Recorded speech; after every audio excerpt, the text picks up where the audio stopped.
Hello, everyone. Welcome to my session. First order of very selfish business is that in the Kafka community, we do this thing called streaming selfies, and I can't resist in this room, so smile.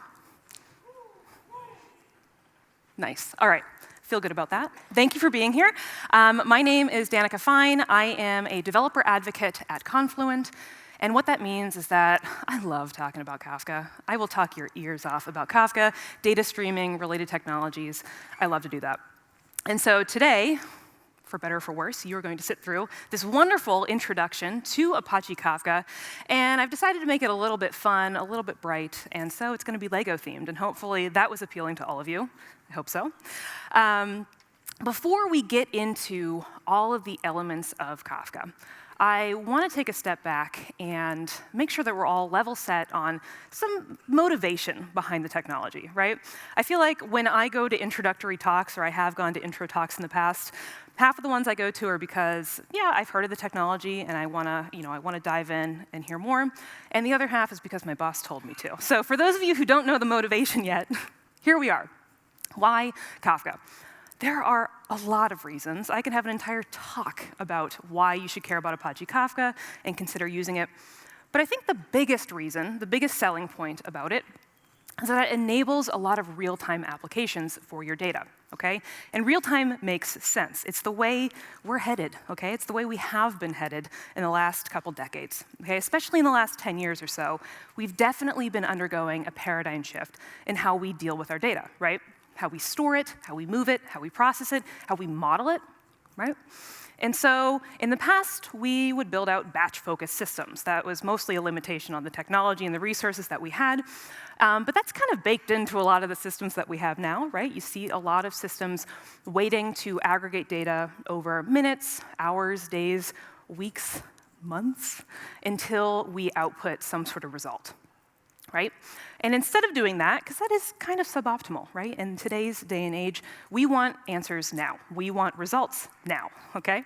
And so we want to be building systems that can potentially react to our data in real time as it's being created, or as close to real time as possible. And that's where streaming comes in. That's where technologies like Kafka comes in. And Kafka is not the only technology that helps you do this. It is obviously going to be the focus of our talk today. But I think Kafka does a lot of things well, especially when you start enabling it and adding it into your system. It's going to help you build more reactive systems, right? It might actually increase the accuracy of your data and your results. And Kafka actually allows you to build a more loosely coupled system and a more resilient system, all right? So it's a pretty cool technology. On top of that, I think it's really, really flexible. And it's one of the major selling points of the technology is that you can get pub/sub out of it, right? If you want your real-time data to move in that way, you can get pseudo queuing functionality out of it if that's what you need. Broadcasting, yep, Kafka can do it. But you can also effectively get batch as well if that's a use case that you really want to use. All right, so Kafka is flexible. It's one of the best technologies out there for real-time data applications. All right, so that's your why Kafka. If you need that elevator pitch later to prove that you came to this, use that, okay? Now let's get into the Kafka components, the pieces, the elements, the reason we're here. First and foremost, Kafka is a distributed event streaming platform, okay? That's the one thing you need to remember about it, is the tagline of the technology. We're going to get into all of those terms at some point throughout this session as we explore the individual components. But before we get into the components, there's one definition that you really, really need to internalize, okay? And I say this in all of my talks about Kafka, regardless of which level or complexity we're going for, events. You need to understand events, okay? It's the biggest part of Kafka. It's a distributed event streaming platform. It's in the tagline, guys. It's there. Okay? So in order to use Kafka to its fullest, and most successfully, you need to start thinking in events. And I know, that kind of sounds like a big ask. It sounds like I'm asking you to rewire your brain and how you work with your data and think about data. And yeah, to a degree, it is. But as humans, as users, as programmers, you already know how to think in events.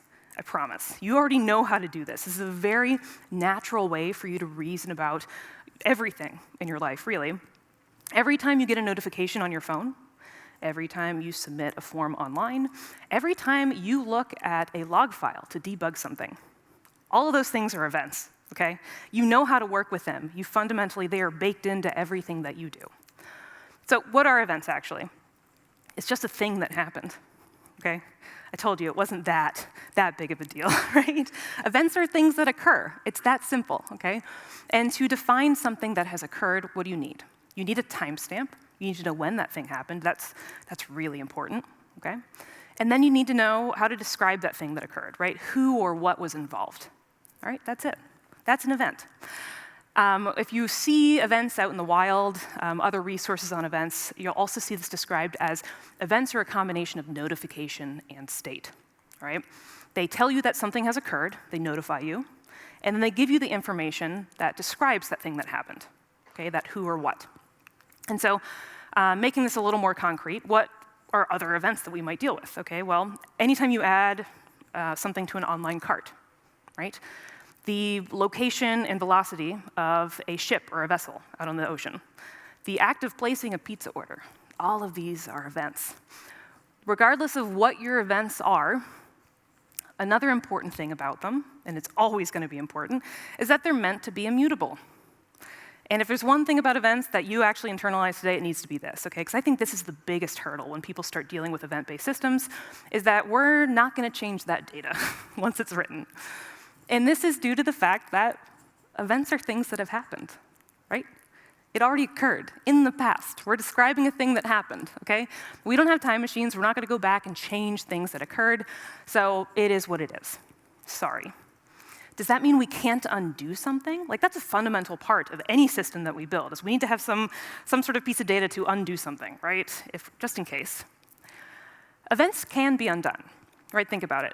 We can remove an item from a cart. We want to undo that, right? Didn't actually want that item. Let's remove it, or update the quantity.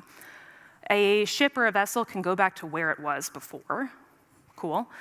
We can call and cancel that pizza order. Whether or not they actually let you cancel that order is an entirely other story. But we can undo events that have happened. But the act of undoing an event, and this is going to vary based on what the original events were, but the act of undoing that event is also an event, right? And so when we're generating these new events to undo old events, the old events are still relevant, right? We still need to keep track of those. So over time, as all of these events are being generated for a given entity, and by entity, this could be the cart ID for your cart online, your pizza order number, the vessel ID of that particular ship, we want to keep track of the events for that given entity. And we're going to keep track of it over time. So every new event that we generate, we're going to append to a timeline of events that describe that thing and how it's changed over time. So when you work with Apache Kafka, you are, or you should be, working with events. Not everyone follows that pattern. That's another talk entirely. But generally, you should be dealing with events. They're really, really fundamental to Kafka as a whole. Again, it's in the tagline. So to use it to its fullest, be event aware, all right? All right, so as we go through the rest of this talk, another thing that we're going to bring up a lot are messages and records. If you are following best practices and you are writing data that are events, for the most parts, these records and messages are more or less synonymous with events.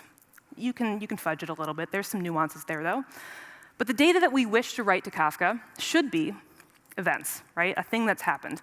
But to get the data into Kafka, and we'll go into the specifics of that soon, you need to use a producing client that takes that event, wraps it in a message or a record, and then ships it off to Kafka, okay? At that point, message and record can be used interchangeably for most cases in Kafka. So I wanted to put that out there in case there's any confusion. All right. So now that we have an idea of the events and the data that we're trying to write to Kafka, where are we putting it? Where are we going to store all this data? It has to go somewhere. The main unit of storage in Kafka is called a topic. And topics will typically just represent a data set consisting of these events, all right? So now the cool thing about it, maybe not the cool thing, a really important thing about Kafka topics is that the events are written in order, okay? As we write new events to a Kafka topic, each subsequent event is appended to the end of that topic, right? You'll also notice that each of these events has a monotonically increasing number associated with it. This is really, really important. It's called the offset. And so the offsets help to uniquely identify that event's position in the overall topic. Okay? This is useful for applications that want to read that data, just in case they go down, so they know where they are in reading from that topic. So far, this might kind of look like a queue, right? We're adding things to the end, and we're probably reading them from the front, and some of you may have heard that Kafka topics are queues. They are not. I want to clear that up right now, all right? A Kafka topic is not a queue. It's an entirely different data structure. It is a log, okay?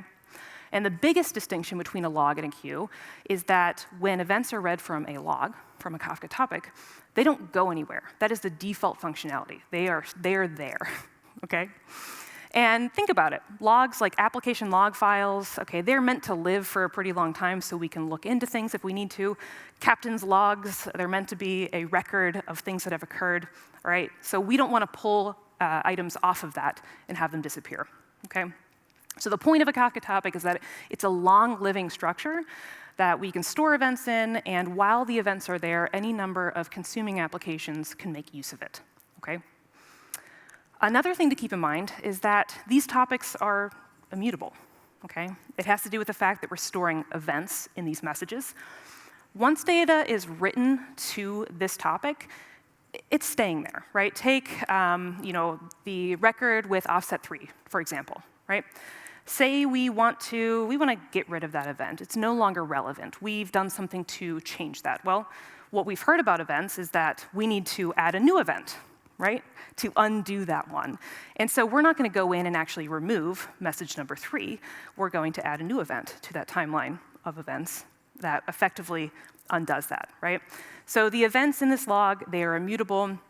We're not going to change this. And there are ways to clean up old data, depending on your definition of old, right? We have a time-based configuration to clean up old data, and also a size-based limitation to make sure that we don't use too much space in our Kafka topic. But to summarize, the primary unit of storage structure in Kafka is a Kafka topic. It is a durable, immutable, append-only log that we can add data to indefinitely, and we can clean it up with some time-based or size-based configuration. But we don't stop there. We're not going to stop at the topic level. Topics are broken down into smaller components called partitions. So everything that you just learned about topics more or less applies at the partition level as well. So new data with partitions is going to actually be appended to the end of the partition, just like topics. Each record or event is going to be assigned an offset that uniquely identifies it within the partition. Okay? So it's actually at the partition level that we have this ordering of events. And that's important later on, because if you want to maintain ordering in Kafka, if you care about the order of your data when you're consuming it, that data better go in the same partition. Okay? So it's only at the partition level that we guarantee that ordering, right? The partitions are also backed by a log, right? A durable log. When we're cleaning up data at the partition level, this is handled with just the size-based limitation, so keep that in mind. So here we have a Kafka topic configured with 3 partitions. Typically, the data is split up across the partitions based on the key. This isn't always the case. There are different ways to define your partitioning strategy, but key-based is really common. So here I've chosen to split it up based on the color of the Lego brick, right? So you see that it's split up across those partitions in that way. You also have the ability to define completely different partitioning strategies if that's something that you need. But the goal here when you're partitioning your data is that you'd like it to be as evenly distributed across your partitions as possible, right? So that's something to keep in mind. Now, you know at a high level how data is stored in Kafka, in the topics, and more specifically, in the partitions. You could go about your life just understanding at this level. You can treat Kafka as a black box, just knowing that you're storing data in a topic and move on. But it's nice to know. It's nice to know what other details are happening under the hood. So why are we dealing with partitions? Why are they important? Well, Kafka is a distributed system, right? And so we're going to store data across some cluster, and the partitions are how we're going to do that, hence why you might want to distribute your data as evenly across those partitions as possible, okay? And the partitions are also how our cluster and how our applications eventually are going to scale. So generally speaking, the more partitions you have, the more you can horizontally scale out your consuming applications later on. But you don't want to go too far, right? Too much of a good thing can be not a good thing. So too many partitions can be just as bad as too few when it comes to scalability. There are entire talks and blogs and resources on this exact subject and how to choose the right number of partitions and how to distribute your data evenly. That's another, another session entirely. But again, I just want to make you aware of some of the common issues and things to be aware of. Okay? So let's say that we've optimally distributed our data across these clusters, across these partitions. How are we going to store them across the cluster now? Well, let's understand what a cluster is. So again, a distributed system, so we have a cluster, and in a cluster, we've got nodes. The nodes of a Kafka cluster are called brokers. These brokers can be running anywhere. They can be VMs, containers, in the cloud, on bare metal. It does not matter. Okay? But here we have a simple Kafka cluster with 3 brokers. And I have 3 topics that we're going to be dealing with, indicated by those individual colors. And each of these topics has some number of partitions. Right? So results may vary, but you could have the partitions distributed in this way. But take topic B, for example, right, that orange one up there. You see that its 3 partitions are distributed such that there's 1 partition on each of the brokers. That isn't by chance, that's by design, right? We want to have our partitions from a given topic to be spread as evenly across the cluster as possible. Why? Well, because we don't want to inundate any one broker with the burden of managing this topic. Right? If we have a really high throughput system, market data or something, and all of the partitions for a given topic were on one broker, well, that broker is only going to be dealing with that topic. It's not going to have a chance to maintain any other partitions. It's going to be bogged down. Okay? And when we're serving up data later on, again, if all of those partitions are on one broker, we're going to have the same problem. Okay? So we want to be able to split up the work of managing and maintaining this data across as many brokers as possible. And again, that's why we want to make sure our data is evenly distributed as well, so that we don't have any hot partitions, potentially. Okay? So we have this cluster. We're going about our life. Well, not so much. There's always going to be something that happens, right? In any distributed system, a node is going to go down at some point. It's inevitable. And so this is unfortunate, right? We've split up our data across 3 brokers. One of our brokers goes down, and we've lost at least 1/3 of our data in this case. That's not good. It could be worse, right? We only lost 1/3 of our data. It could have been all of it, right? But Kafka's not going to let this fly. We're going to take it a step further with something called replication. So replication is a configurable parameter that defines how many copies of a given partition exist across the cluster. Okay? So here we're just looking at this cluster from the perspective of one topic with a replication factor of 3, right? So you'll see that we have 2 notions of these types of partitions. We've got leader partitions, that's the darker color up there, and follower partitions. So the leader partitions, this is what we kind of saw in the last slide. These are the main partitions that we're writing to and we're going to be reading from. So when we write data to a lead partition, say partition 0, that's on that first broker there, once that data is written there, we are going to synchronously copy it over to the other copies of that partition across the cluster, the follower replicas. Okay?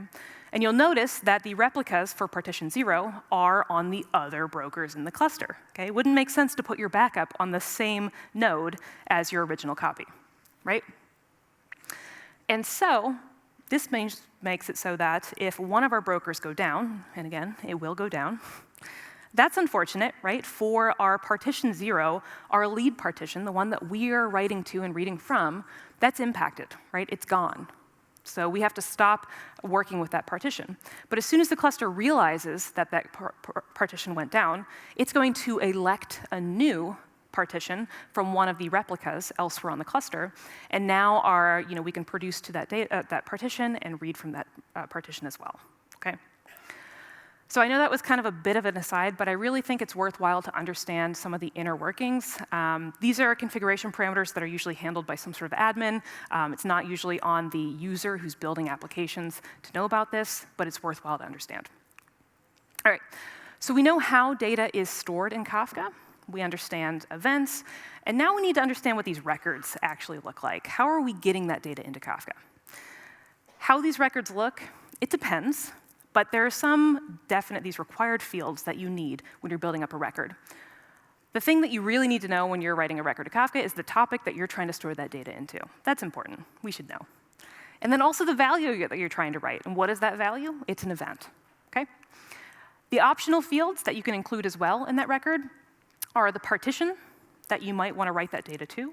And this is something that you can manually insert here. If you don't include a partition, then the producer is going to use the default partitioning strategy that you have assigned to it. Okay? Usually that means you're using the key to decide the partition. You could include a timestamp. All right? If you don't include one, the producer is going to use the current timestamp on that producer. You can include a key, which is very useful in most cases for partitioning. And of course, there are some headers you can throw in there as well. So as an example, let's say that I'm on Lego.com. I'm using their pick a brick feature. It's awesome. You should use it. I'm not a representative of Lego, but I wish I were. And let's say that I have just added a single blue 1x1 plate to my cart. What would that record look like? Well, I'm probably going to be writing it to a topic that deals with some of the actions related to shopping carts on the website, right? So let's just call it cart updates. And what is the value? Well, this is an event, so what do we need to describe an event? Well, we need to know when that thing happened. Let's say now. And then what are the details on that? Well, I have added one blue 1x1 plate to my cart. Which cart? Let's say 1, 2, 3, 4. That's my cart ID. What else would we need to include here? Well, from the optional fields, nothing's really that relevant except for the key. Okay? So when you're thinking about what I might be doing with this data later on, either keeping track of all the things in my carts, or if I'm trying to look back at different user profiles and what people are doing with their carts over time, we might want to be looking at the cart level at this data. And so the key should probably be the cart ID. Okay? And remember what I said before, that the ordering of items, messages in the Kafka topic only happens as maintained at the partition level. Okay? So we want to ensure that all of these messages that are pertaining to this particular cart ID end up on the same partition. We should key by that cart ID. Okay? All right, so now our producer client, we can hand it off to them to actually write this data into Kafka. Producers are great. They can be written in pretty much any language that you want, so it's very flexible in that regard. And so it's going to take that record and write it into Kafka. Yeah? Well, no. Okay, there's one extra step here. One more hurdle, and that is that brokers only speak in bytes. They don't care about that pretty object, that human-readable object that you formatted so that you can build it up in your application. They only want to know about bytes. And so we need to translate that object into something that the brokers can understand, and so we need a serializer. Okay? In Kafka, it supports a lot of different serialization formats: Avro, JSON, Protobuf, Parquet is in the works, so you have a lot of options. All you need to do now is configure your producer to use the right serializer for your object and use the corresponding deserializer later on when we want to get that object out of Kafka. Ultimately, what this means is that you'll probably need a schema just to keep track of things. Schemas, I am a major proponent of them. They are a best practice. And I think in event-driven systems where so many things are decoupled, schemas are going to make your life so much easier. So you should consider using them. For every project that I work with, I use Avro schemas. But again, there are other serialization options available to you that you can play around with. So here's a pretty basic schema that outlines the events that we just talked about, right, for this cart updates topic. We're going to use this schema as a guideline when we're writing data into it, and we're always going to know what our events should look like on the consuming end. Okay? You might be wondering to yourself at this point, it's one thing entirely to know what the data should look like, and another thing entirely to actually enforce that, and that's true, and we will get a solution to that later on. But for now, we've got this schema. We know how our records should look. We have a way to serialize our data. We should be able to write it into Kafka. All right? But I do want to give a little more credit to the producing application. All you have to do at this point is write up your object, call producer.send. It's going to serialize it and ship it off to Kafka for you. But there are some other steps that happen under the hood that are worthwhile to knowing about. Okay? So the first one, right, is that serialization process. It's taking that object, it's serializing it into those bytes for us to send off to the brokers. The next step is that it's going to compute the partition. Now, if you've included the partition in the record that you built up, great, that partition's there. We can send the data to that partition for that topic. If you didn't include a partition, then the producer is going to compute it using the default partitioning strategy. Then, to be a little more efficient, right, we know we've serialized our data, and we know which partition on which topic it's destined for. Now the producer is going to do it's going to try to be a little more efficient. And so it's going to group together records that are destined for the same topic partition for the same broker, and prepare it to be sent off to the same broker. And so producers, they receive a certain amount of metadata from the Kafka cluster, and so they understand, based on the topics that they're writing to, they understand where that topic partition lives on the different brokers across the cluster. So it already knows exactly which broker it should be sending the data to. All right? Next, they will take that batch and optionally compress it, just to make it, again, a little more efficient when we're storing it on the broker. And then finally, they can make the request to ship that data off to the broker for storage. Okay?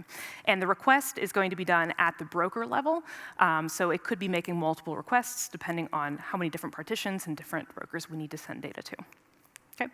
And so now we can store that record in our cart updates topic, and of course it's appended to the end of it. So this is a pretty big part of Kafka, this act of producing data into it, right? If we're using it as a persistent storage layer, we want to get data into the system. And there's a lot of cool things that go on in just this regard, but things don't get interesting until we start consuming that data, right? When we want to pull it out of Kafka later on. So we have our cart updates topic that our producer has been writing data to. Cool. Now suppose that we have a consumer client that comes along that wants to be reading from this topic. Now let's say this consumer, like I said, is building up a model to understand what people are doing with their carts over time, like if there's any long-term implications or patterns of the different objects, different bricks and elements that they're adding to their cart and maybe removing from their carts. And so we're going to start this consumer up.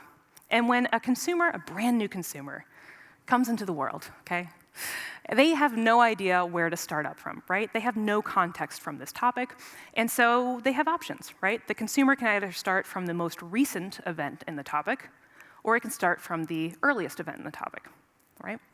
Now, this consumer, like I said, we're building up a model, so it's probably good that we get as much data as possible from this topic, and so we're going to start from the beginning. The first event that that consumer is going to see is that very first one in the topic, and that's the one with offset 1. Okay? So it's going to read that event, do its thing, update its model, whatever logic we have embedded in that consumer, and then it's going to process the next record. Right? Now, every so often, consumers, they're good at their job. They want to keep track of the data that they've seen. Right? So they're going to do a little bit of bookkeeping and record the offset of the last record that they have fully processed. Okay, so in this case, that was record 2. And it doesn't just store that for itself, right? It's going to commit that knowledge, that offset, back to Kafka. Okay, so it's storing that idea, that bookmark on Kafka so that if that consumer goes down at any point in time, when it starts back up again, it knows where it left off. Okay? So at this point, our producer can just keep doing what it's doing. Right? It doesn't care about the consumer. It has never cared about the consumer, right? The producer just cares about writing data into Kafka. The consumer just cares about reading it. And so they're going to keep doing what they're doing regardless of what the other is doing, okay? So the producer is going to keep writing its information, and the consumer can keep reading messages and updating their offset, right? But let's say the consumer does go down at one point, because something's going to happen, right? Maybe we're restarting the machine, but the consumer application is down, okay?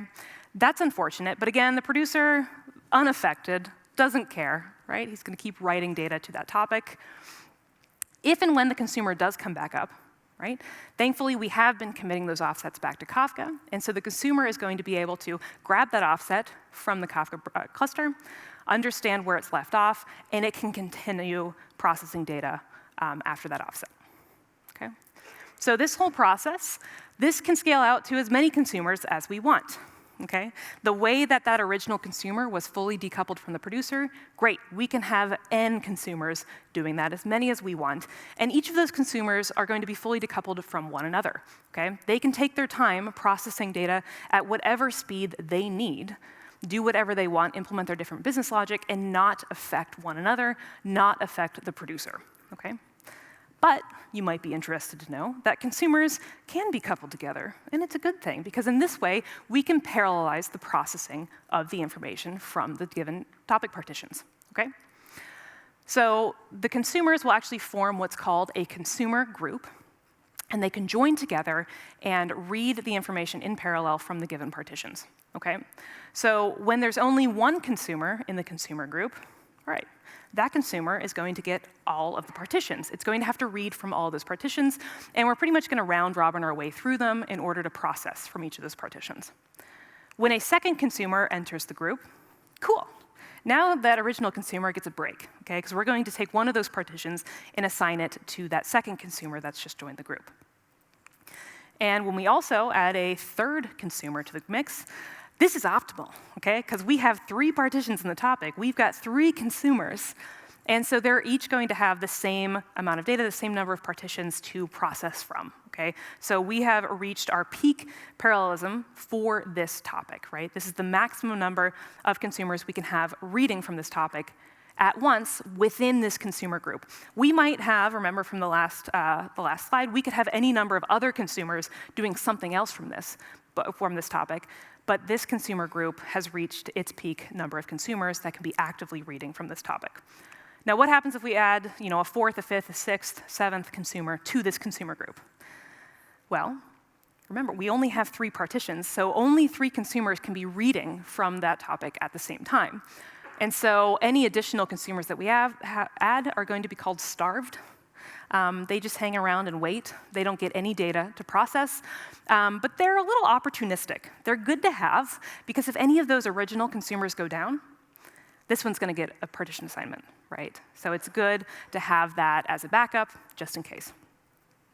So at this point, we've seen a lot of the foundational elements of Apache Kafka. So just as a summary, it is a distributed event streaming platform. We write events using producer clients into topics where they're stored in partitions across the cluster. Those topic partitions are then replicated over to other brokers in the cluster, so we have a little bit more fault tolerance and failover capabilities. At any given time, any number of consumers can be reading from that single topic and do whatever they want with it without impacting the producer or themselves. And we could form consumer groups to parallelize the processing of the data from a single topic. And remember, how much parallelism we can achieve is capped at the number of partitions for that topic. So in a nutshell, that is Kafka. That is vanilla Kafka, okay? And I want to say that lightly, because it's kind of rude to imply that something's vanilla. I feel like that's, it's boring or basic. But there's a lot that you can do with Kafka, right? Setting up all these producers, having a long-term storage capability for it, and then being able to read data out of that for any number of downstream applications is very powerful. With just Kafka, you can build an entire data mesh. You can set up a complete microservices architecture for a lot of different use cases, right? It's very powerful.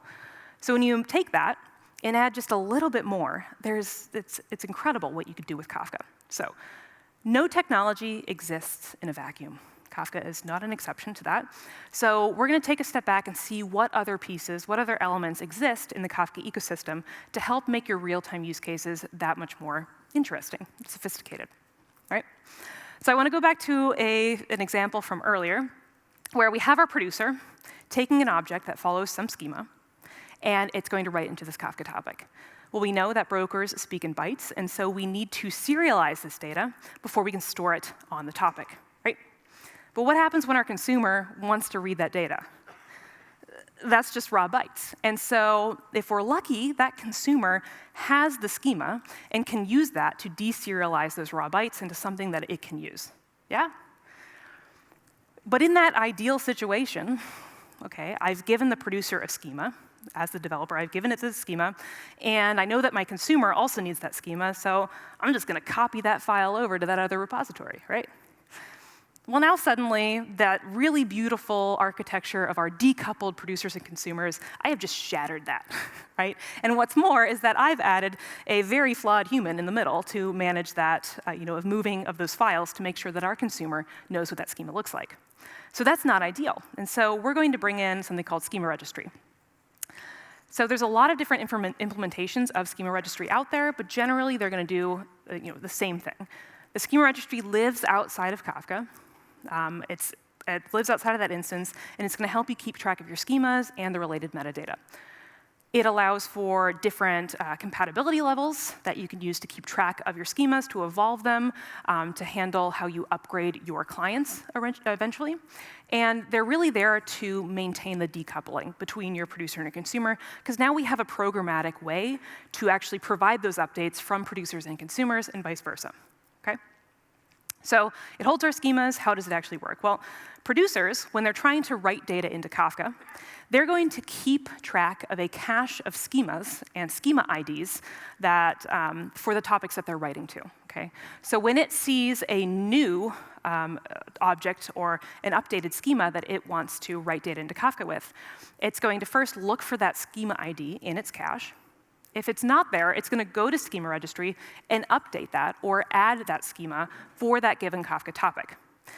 As a result, it's going to have access to the schema ID for that particular topic, for that latest version of that schema.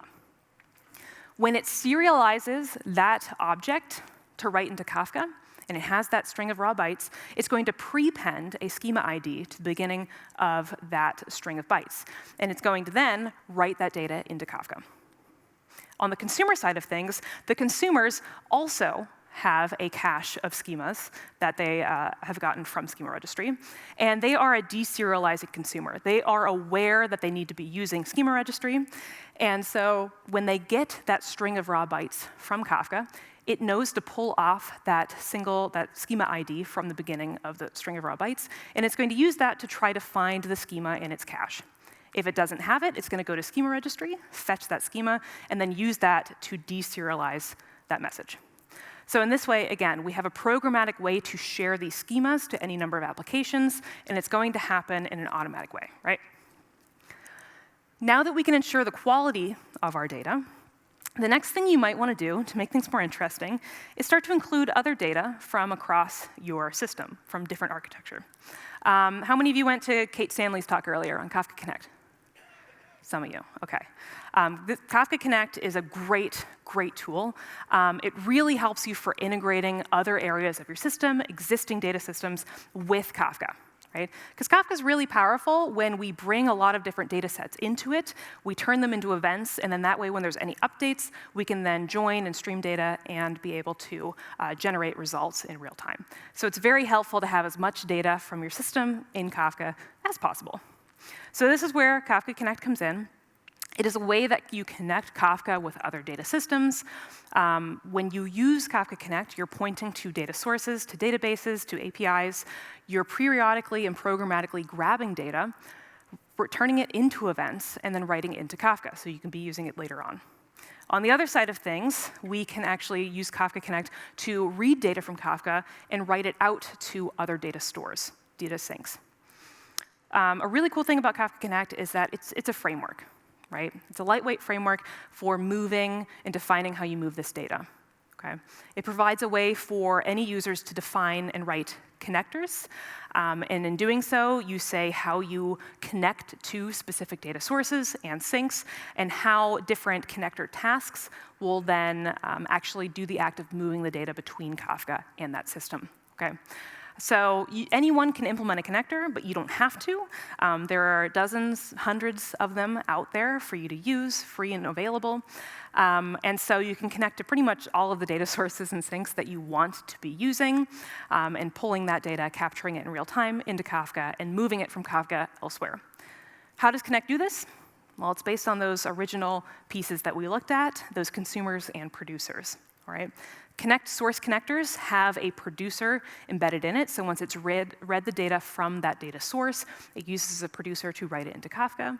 And the sink connectors on the other end have a consumer in it to consume from Kafka and write it out to whatever sink you're defining. Okay. So Connect is really, really great when you're using other connectors from this list out in the wild. All you have to do is write up a quick configuration file to say how to access your database, and you just hit the ground running. It's really, really fantastic. So now that we've seen how to keep track of our data, enforce the quality of that information with Schema registry, we saw how to integrate with other systems that we might want to get data from. The next critical thing that you might want to do with Kafka is process your data, right? Now, Kafka is really, really great at storing your information, right? It's a fantastic data store. But within the Kafka ecosystem, you can do a lot of processing.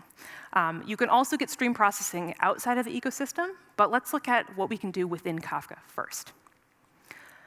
For stream processing, you have a lot of options shipped within Kafka. The first and most obvious one are those consumers and those producers. They keep coming up.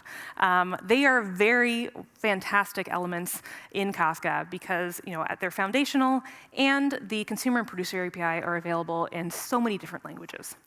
So for stream processing, that means you have a lot of flexibility in what sort of applications you're writing. But when you're doing stream processing with just the consumer and producer API,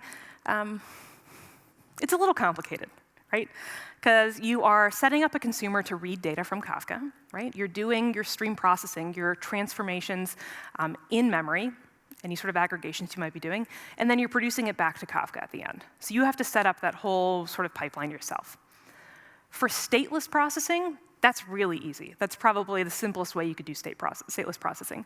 But as soon as you add state to the mix, then it gets a little complicated, right? Because think about it. How are you going to scale out that application? I mean, yeah, you certainly could, but what's happening with state, right? What happens if one of those instances goes down? Do you want to keep that state somewhere? Is it being stored on the machine? What if the entire machine blows up? I don't know. If you're storing it in a database, why? Why are you going back to the database? We're in Kafka. There's a lot of other questions you have to ask yourself when you start doing stateful processing just with the consumer and producer API. So it's a little more flexible, but yeah, there are trade-offs. The next thing you might want to use, and you probably should use, is Kafka Streams. Okay?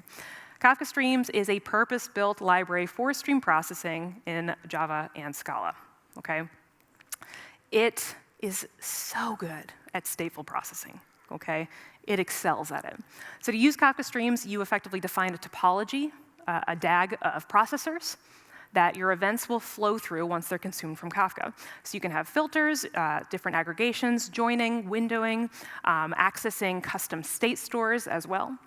And the cool thing is that when we're dealing with the state in Kafka Streams, yes, that state is stored on the local machine where you are running that Kafka Streams instance, but then it's also committed back to Kafka as part of a Kafka topic. Okay?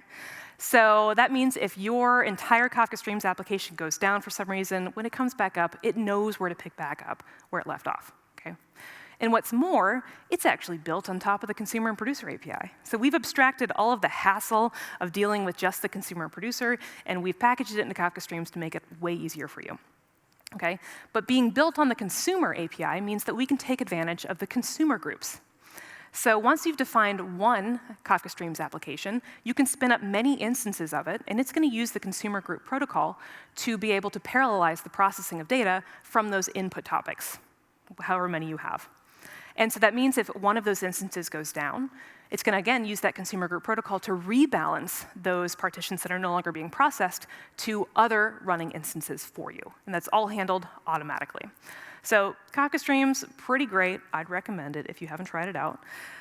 If you're still looking to process in a different way within the Kafka ecosystem, we have KSQLDB, and that is a SQL wrapper on top of Kafka Streams. So I think it's great because it allows a larger amount of people to have access to very powerful stream processing without having to write an entire application. Okay, so again, you have SQL syntax, like you create tables and streams, you select, join, you can aggregate and window. It has a lot of pretty powerful features in it.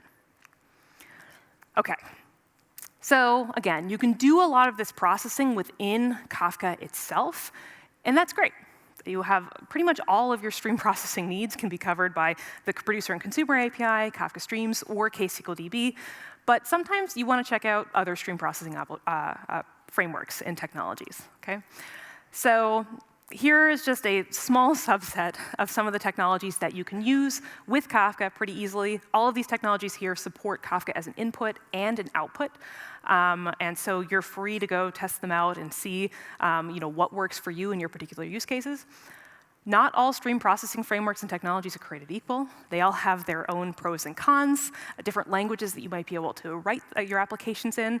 And some of these frameworks don't necessarily do true streaming. They have micro-batching instead. So it's worth knowing that these exist, and they, again, pros and cons of each of them. So maybe for your use cases, it might be more worthwhile to explore these. But you might want to look into them a little bit before fully committing. But committing, I don't really want to use that word because that's the beauty of Kafka, is that if you're using it as a data store for your real-time events, then the data's there, right? The cool thing about Kafka is that once that information's there, again, we have any number of downstream applications reading from Kafka and doing completely different things, again, in a decoupled way that's not going to impact anything else in the system. So you could be pretty agile with Kafka, and you're flexible in the number of POCs and what you can do, what other technologies you can play around with, while maintaining all of your data in one data store. Okay?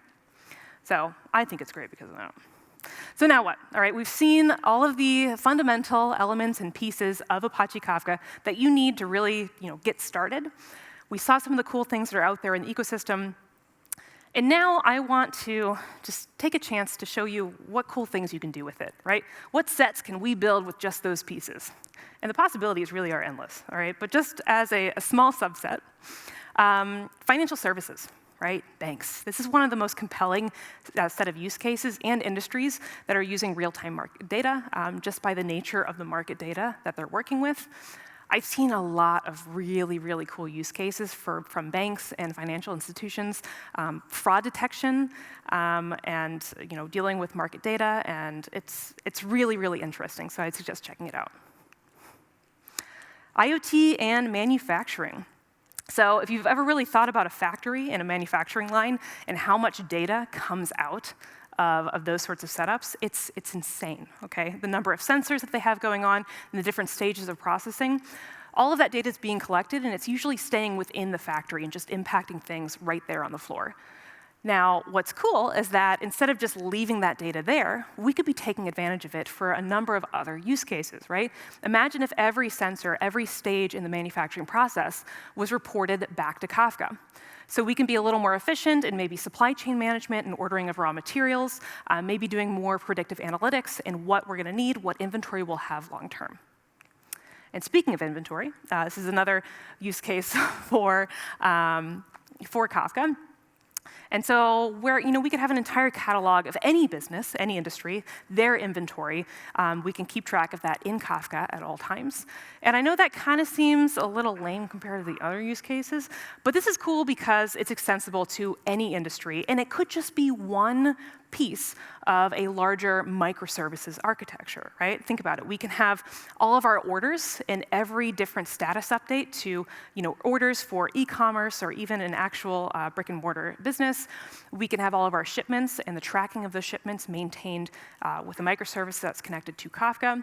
And all of our, again, our inventory updates and changes can happen on Kafka and be managed in that way. So just another interesting use case. And so I can keep going on and on and on. If I was laughing that I have actually 2 hours because you could just sit here through the break if you wanted, get your coffee and come back. We can keep talking. But all this to say that Kafka is pretty interesting. I think it's a wonderful technology. But in the interest of time, we've got to wrap this up. So here's a QR code to my link tree. On there, you'll see a number of resources. The biggest one that you should check out is a link to Confluent Developer. That's our developer portal. We have dozens of courses on there that are free. You can watch them whenever. And these courses range from introductory to way more advanced. You'll find articles and resources on there that help to solidify what you just learned today. So if there's any key details that you want to review again, and there's other resources that can take you into crazy directions. We've got a course in just building a data mesh. If you're just feeling wild, you want to do that tomorrow. So yeah, I would definitely recommend checking those out. And remember, This session is just the beginning, or what I hope will be the beginning of a beautiful relationship that you have with Kafka. I have given you all the fundamental building blocks, all the fundamental elements, and now it's up to you to decide what set you're going to build. So I look forward to hearing about it. Thanks.